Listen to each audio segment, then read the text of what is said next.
Welcome to Hood Champion Boxing and Sports. In boxing, you find a way to win or you find a way to lose. Chris Eubank Jr., one of my favorite fighters. You know, my two favorite fighters were Zab Judah and Chris Bird, but Chris Eubank Jr., you know, he's one guy,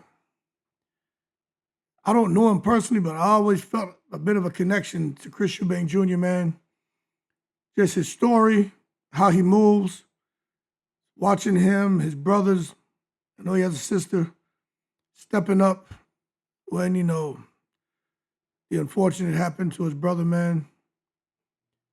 Watching how I think he's been unfairly depicted, been treated unfairly, and in my opinion, just not given the respect that I think he deserves. So Chris Eubank Jr., I got word, you may be, not you may, but you're in the hospital, some internal injuries. The person told me a few things, so I want to tell you thank you for watching my videos. So I think it's only right that I kind of break this down. And this is more about me and how I see you. And hopefully there are a lot of other boxing fans that see you this way. But I think people need to understand the making of Chris Eubank Jr. The name that was both a gift and a curse. Chris Eubank Jr. was never just a boxer. He was born into legacy. The name alone carried a pressure most fighters never experience in their lifetime. Before he ever threw a competitive punch, people had already judged him. Before he ever laced up boxing gloves professionally, fans compared him to his father, the flamboyant, philosophical, regal, undefeated legend in his own right, Chris Eubank Sr. Now, I know he had a loss to Calzaghe, and I know he had a couple losses, but the bottom line is, Chris Eubank Sr. is just undefeated in his own way as a legend. Now, some kids grow up wanting to be like their father. Others grow up trying to escape the shadow of their father. Chris Eubank Jr. had to do both, and that's a fact. Every interview he did, every move he made, every jab, every hook, every ring walk, critics whispered, he's not his father. That alone would break most young fighters before they even got started because of this high, unrealistic expectation, and people aren't giving you a chance to even come within a tenth and accomplish a tenth of what your father did before you even got started. But that's why I respect Chris, because Eubank Jr. didn't run from the shadow. He faced it. Now, as far as his childhood, now, just from the research I've done, man, I'll say this. I do know this.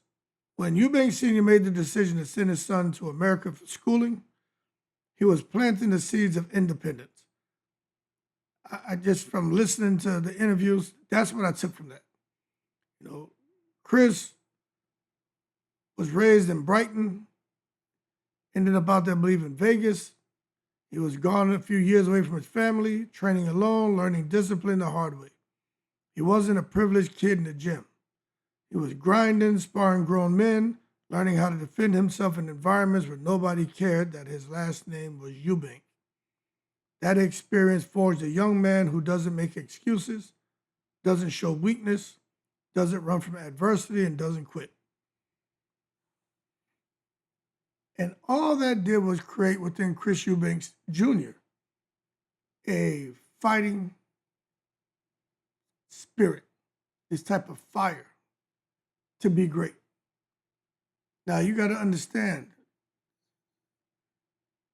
when he turned professional, people expected him to mimic his father. And that's what happens when you're a kid who's kind of going into the same profession as your father, and people know your father and now they know you. That's what they're going to expect. You know, they expected the upright stance, the quirky personality, the monologues, the theatrics. But Chris Jr. refused to impersonate greatness. He wanted to grow into his own greatness, which I commend him for that. And the thing is, he built his own training style. I remember watching him, man. I was overseas. And I was like, yo, who is this guy hitting this static machine and had the pads and he was like, bah, bah, bah, bah, bah, bah. And I was like, yo, this dude is an animal. That's how I first learned of him. You know what I'm saying? But he built his own training style, his own mentality, his own ring identity. A pressure fighter with endless cardio, a fighter who trains like a machine, a man who takes pride in never being outworked. He wasn't trying to be his dad, Chris Eubank Sr. He was trying to be Chris Eubank Jr. And that was enough for him. So there was a very hard path of earning respect. Unlike some fighters who rise through the media hype machine, Chris Eubank Jr. earned respect the hard way. He sparred killers. He trained with Floyd Mayweather Sr. He put himself in uncomfortable positions. He challenged big names like Billy Joe Saunders and George Groves early in his career when the other fighters would have been protected. And Billy Joe Saunders and George Groves, those guys were in their prime. Those guys were fighting. Like Chris Eubank Jr. was scrapping. If you haven't seen those fights, go watch them. Those fights aren't those are fights. Like there was no coochie coo tickling chicken peck bullshit. Those were fights. So he wasn't protected. You know what I'm saying? He was thrown into the fighter. And that's why I think people need to stop and hold their horses, quit taking it to the stupid, and understand. Chris Eubank Jr., he took risks. He didn't dodge real fights. He didn't follow the blueprint of a pampered prospect climbing the ladder slowly. He took losses like a man. He never blamed anyone. He never cried to the media. And when he lost, he came back stronger. When he got criticized, he trained harder. The bottom line, Chris Eubank Jr.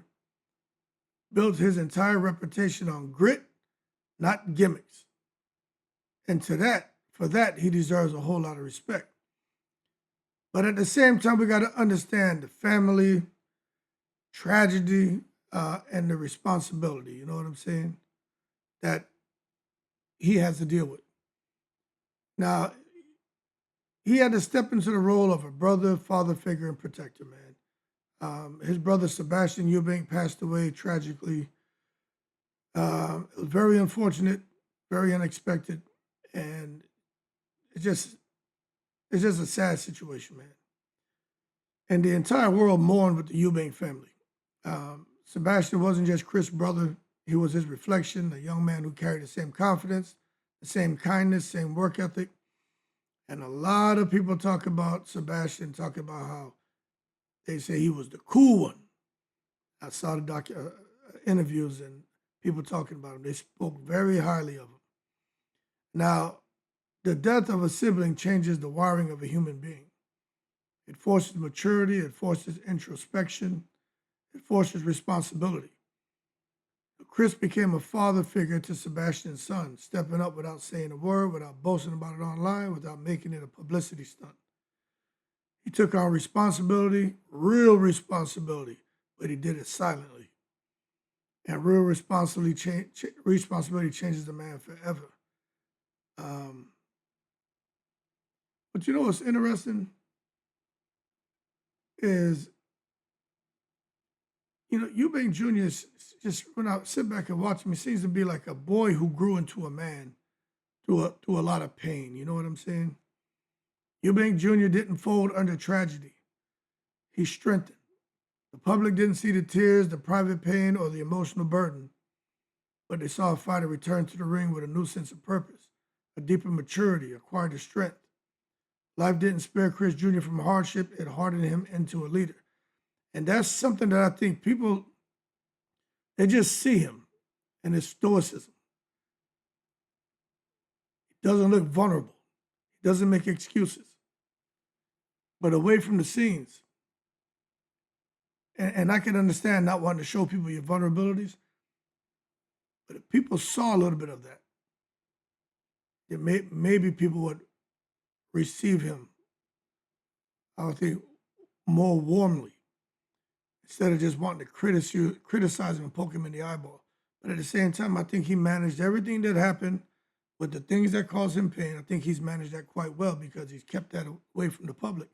And one thing that we know, oh, Lord have mercy, when the public and these trolls get a hold of some shit, they will take it and they will just really make your life miserable. So I'm glad Chris didn't put all of his stuff out there, and I like how he did use those experiences to harden him into a leader. Now, this thing with Conor Benn. When the Conor Benn fight was booked, fans saw entertainment, but Chris saw obligation. The catch weight was brutal. The rehydration clause was even worse. Chris had to cut down to a weight that was never natural for him, draining him physically to a level where most fighters would have pulled out. But he didn't. He honored the contract, he honored his father's legacy, he honored the fans, and he went into that fight heavily handicapped, and yet he fought courageously, knowing full well that it was dangerous for him, and he did the business. That first fight between Chris Eubank Jr. and Conor Benn, I mean, let me tell you something. Words can't describe that. That was an attraction. That was an event. That wasn't just no damn boxing match. I mean, the whole buildup, going back a couple of years before when Conor Benn failed the drug test and all the back and forth in the media, then finally the rematches, the fight is going to happen, and Chris Eubank Jr. is his dad going to be there? His dad not going to be there? Then the pop shows up, the door open, the camera's on him. Eubank Sr. comes out, showing all 32 teeth. That man liked the camera, don't he? And Chris comes around with his pops. I saw a whole lot of life was taken out of Conor Benn, and Nigel Benn, his pops. I saw a whole lot of life was just sucked out of him. It was just extracted out of him. Even Eddie Hearn was there with his old Sesame Street ass, man. You could just see it. The momentum, the energy was just gone. I think Chris Eubank Jr. won that fight just because his pop showed up, because it just messed with everybody's energy. But anyway, I said the rematch shouldn't happen because I just felt the first fight was so amazing. That first fight was so crazy. Conor Benn, someone who I was, very critical of because of the ped usage and all that, and he said he didn't do it. Look, I don't know, right? But what I'll say is, from where there's smoke, there's fire. But the bottom line, I don't know what the hell happened with Conor Benn, especially after listening to Hannah Gabriel's and learning her story, and then this shit that happened here with Suber and Matias. Crazy. So I do believe there are instances where maybe people aren't guilty, or shouldn't be treated as guilty. But what I'll say is, even after that, I said Conor Benn gets all the blessings from me. He deserves all the respect in the world. The way he and Chris Eubank Jr. fought in that first fight, like some shit out of a movie. I mean, really, it was like it was scripted. You could not have told me that fight would have went like that. Those guys were no kidding. Both of them were fighting for their last name, fighting for their lives. Shit, that shit was like your reputation, your street cred, everything was on the line. Like, you're just not gonna see fights like that. So that's why when the rematch came up, I was like, oh hell no, they shouldn't do the rematch. And as a result, with that rematch, there was real pain that nobody's discussing. But let me tell you, when Eubank Jr. accepted the rematch with Benz, fans thought it was unfinished business. What they didn't know was that Chris wasn't even 100% going in. He didn't make excuses. He's still not making excuses, but I'm sitting here giving y'all the 411. I'm letting y'all know what's going on, creating that awareness for you. Let me tell you something. The weight issues, the camp challenges, the personal stress, the mental exhaustion, everything was stacked against him. After the rematch, he didn't make any excuses. None. He didn't cry foul. He was a stand-up guy and gave Conor his credit. This said, this is his moment. Let him enjoy it. Job well done. He is very fast. He's very powerful. This kid is the real deal. Chris Eubank Jr. gave Conor all the respect in the world. Just for that, they should give Chris Eubank Jr. more respect than treating him the way they treat him and shit. You know what I'm saying? But I'm going to tell you right now, behind the scenes, doctors were tending to internal injuries.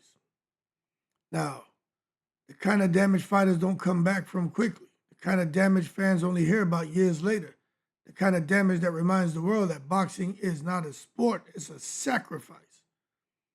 Eubank Jr. fought that rematch with the heart of a man who refuses to quit.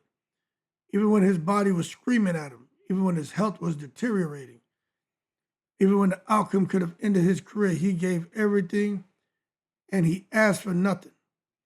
Now, I don't have fidelity on if the stomach, if the injuries to the internal injuries were pre-existing injuries, but I do know that whatever was going on, if it was going on before the fight, it definitely was exacerbated when he got in that ring with Conor Benn.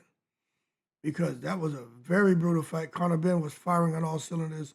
Chris was just a little bit slower than normal. But now it all makes sense. With everything that man was dealing with, man, everything. It was a pretty quick turnaround on that rematch too. He just wasn't able to get back into being 100%, and that's why after the fight he ended up in the hospital. And people see the video and the images floating around. It's the bottom line is that man is simply the best. He deserves all the respect because he could have pulled out that fight. He could have quit in that fight. He didn't. He bit down on that gum shield, thought about what he was fighting for, and he didn't. He didn't quit. But there were times where I was thinking, just stop the fight, because you could see from the first round he just didn't have anything. And it's not what Conor Benn was doing, because there were a couple of rounds where Chris was pushing him back. That's one thing I'm telling you. Conor Benn on the front foot at 147, I think Conor Benn's effective. He got to cut weight, muscle. I don't know how that's going to affect him, but on the front foot, Conor Benn can be effective. But if you push him back, Conor Benn can't do anything. Conor Benn can't fight going backwards. Chris Eubank Jr. showed that in both fights, even in the second fight. Later in the fight, I think there's like 2 rounds where he letting his hands go and pushing Conor Benn back. So Conor Benn can't fight going backwards. But the bottom line is Chris just didn't have enough to keep pushing. But speaking of that, there is something happening for him that's probably going to give him the strength to push no matter what he goes through, because he's a soon-to-be father of twin boys. Right now, I don't think they were born yet, but he has twin boys on the way. This chapter of his life reflects the full evolution of the man who started as Chris Eubank's son and became Chris Eubank the father. Life has tested him with death and rewarded him with life. He's stepping into fatherhood the way he stepped into boxing, with full commitment, dedication, and passion. And how cool it is that, his twin sons have the grandfather there. So I can only imagine Chris Eubank Sr. when he holding babies for the first time. And, with that strong British accent. He going to be there. Coochie cool, little fella. Coochie cool. Oh, look, the little man. Look, Chris, Rastafari. He going to drop a Rastafari on your ass and shit. Yo, man, big up Chris Eubank Sr., man. The man's a righteous man, boy. Chris Eubank Sr. is a fun guy. But, that's just that. See, all of us who have that little island background, man, we tend to have colorful personalities, sense of humor and shit. Chris Eubank Sr., man, I can't wait to see him talk about his grandsons. I can't wait. Hopefully Chris Eubank Jr. will post a video of his dad talking to the baby. Like, I want to see that. I'm gonna get a kick out of that, man. But anyway, man,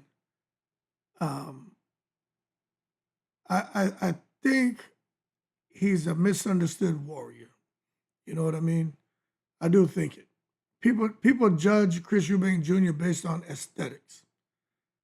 The swagger, confidence, the calmness. They assume he's cocky, arrogant, or detached. Maybe there's a little bit of some of that, but underneath all of that is a man who has lived through pain, pressure, and expectations nobody else understands. And that's a fact, man. You don't see him. He's not out here begging for sympathy. He doesn't post his suffering online. He's not out here like, hey, look at me. Everybody feels sorry for me. I'm Chris Eubank Jr. Somebody here, come here. Please help me. Bring me ice cream. Come in. Chris Eubank Jr. going for that bullshit. He doesn't expose his vulnerability in public. He's a smart guy, man. He carries himself like a soldier because that's how he stays strong. Never quits, never cherry picking, never ran from big fights, never hid behind promoters, never protected himself with excuses. He fought the best, he lost to some, he beat others, but he always fought like a man, honorably, bravely, consistently. One thing that I do hope, I ain't gonna lie, that him and Conor Benn seem like there's a mutual respect there. Let me tell you something. Nobody can understand Conor Benn. No one can understand Chris Eubank Jr. like each other. Both of them were born into a similar situation. Both of them went into the same occupation. And then they both ended up having a fight like what their fathers had, which replicates all of the shit that made their fathers great. And now these two have elevated themselves into greatness the same way Nigel and Chris Eubank Sr. did. There's no one Chris Eubank Jr. can talk to who will understand that more than Conor Benn. So hopefully they can, come together. And I ain't saying they're going to be sitting there at Christmas time jamming some turkey and cranberry sauce. I'm not saying that. But it'd be nice to see if they can get to that point because no one can understand them like each other. Simple. But I'll tell you this. The respect Chris Eubank Jr. deserves. Chris Eubank Jr. deserves respect because he carved out his own identity. He fought dangerous fights. He protected his family. He endured tragedy. And that's something that's rough. When you endure tragedy, man, I'm speaking from experience. Sometimes you don't recover. When you endure tragedy, you can't go to the local pharmacy and get a teaspoon or something or get a couple tablets and wake up in the morning, all the pain, all the grief is gone. Man, only time can help you deal with that shit. That shit is rough, man.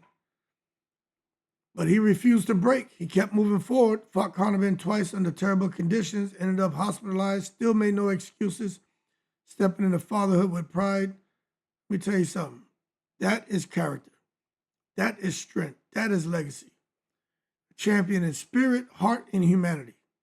Even if he never becomes undisputed or never wins, every belt or a belt.